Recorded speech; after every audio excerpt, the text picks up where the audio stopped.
What is up, everybody? VitalSyntax here, and Battlefield 3 recently had a huge patch that changes a lot of the gameplay mechanics and the spread and recoil patterns on almost every gun in the game. On top of that, they've changed all the attachments and how they affect your weapon's accuracy. So in this video, I'm showing you guys the M16A3 with all the different attachments and all the different combination of attachments that you can use. What I've done is I'm shooting fully automatic into a wall with a 30 round magazine, and I've recorded 3 clips, and I've compiled those 3 clips into one picture with Photoshop so you guys can see a general idea of what the spread and recoil pattern looks like for certain attachments. So the first clip I showed you guys was with no attachments. Here I've thrown on the FORGRIP, which is supposed to decrease the horizontal recoil. One thing they have changed about the FORGRIP in this new patch is that it slightly decreases your long range accuracy, although if you throw a heavy barrel or a suppressor on there, it does actually remove that penalty. So here I'm using the heavy barrel, which heavy barrel is supposed to increase your accuracy for those first couple shots, but it does also increase your vertical recoil, so making it a little bit harder to control. Now, although I'm going full auto in these clips, I strongly do not recommend going fully automatic when you're actually playing. It's best to do short 2, 3, 4, maybe even 5 round bursts, depending on the range you're at. But you should really never be going fully automatic unless you're within very, very close quarters. But this is more or less just to show you what the recoil is going to look like if you do, in fact, go fully automatic. Now, I'm not showing you guys all the weapons. Obviously, that would take forever to show every single weapon and every single attachment, but M16A3 is kind of just the be-all and end-all of, I guess, assault rifles, and it's also the most popular weapon for competitive Battlefield 3. So hopefully this can give you a good general idea of what the effects of each attachment are, and it's not necessarily universal for every weapon. They have kind of changed it on a weapon-to-weapon basis, but it should give you a general idea of what these attachments and how they are going to affect your weapon's accuracy.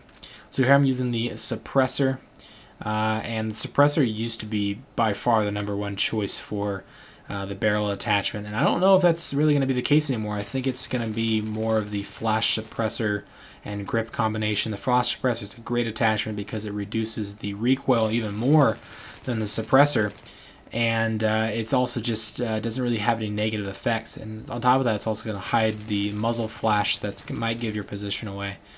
And grip still seems like it's going to be a viable option, although it does also have that long range decrease in ADS accuracy, but I really don't think that's going to be a huge problem. Now, as far as the weapon scope I'm using, or the optical attachment, I'm using the Cobra. This is probably the most popular one just because the aperture, the actual lens that you're looking through, has a very, very thin rim, so it gives you a lot of field of view, and it's not very disrupting. You can still see down your scope very, very easily. I think that's, obviously why it's so popular. That's the one that most of us stick to when you have to choose a optical attachment. Now, on top of the recoil and spread patterns that they've changed for this patch, there's a ton of other updates, and I'll probably cover some of those changes in an upcoming video. But this one's mostly just about the recoil and spread of all these weapons. I might go over different weapons as well. Probably not go through each attachment, but I probably will show the recoil patterns of a lot of the other assault rifles, especially because I'm curious myself as to which assault rifle is going to be the king of the game. Obviously, before the patch, it was the M16A3 with suppressor and a grip, probably the Cobra as well. And I don't know, it seems like the M16A3 is still a very, very good option, but it seems like there's a lot of other weapons that are kind of on level or on par with it. The M16A4 is also very, very good choice that I've recently stumbled upon. It has a increased in vertical recoil, but it has a very, very noticeable decrease in horizontal recoil. So it's almost a perfectly accurate weapon that just has horizontal or vertical recoil that just goes straight up, even when bursting really, really fast. But it's basically the burst counterpart to the M16A3, which is obviously fully automatic, as you guys can see here. So here's the combination I was talking about earlier. This is the flash suppressor and the grip.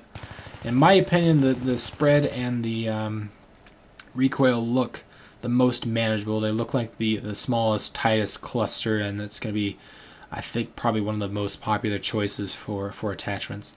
I've also thrown in a clip with the BIPOD. They have changed it slightly how it affects assault rifles.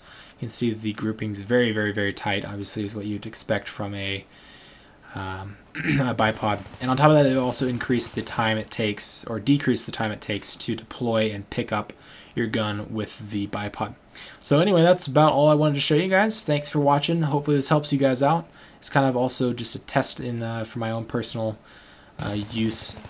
Thanks for watching, guys. If you enjoyed the video, feel free to leave a rating or a favorite, and I'll see you guys in the next one.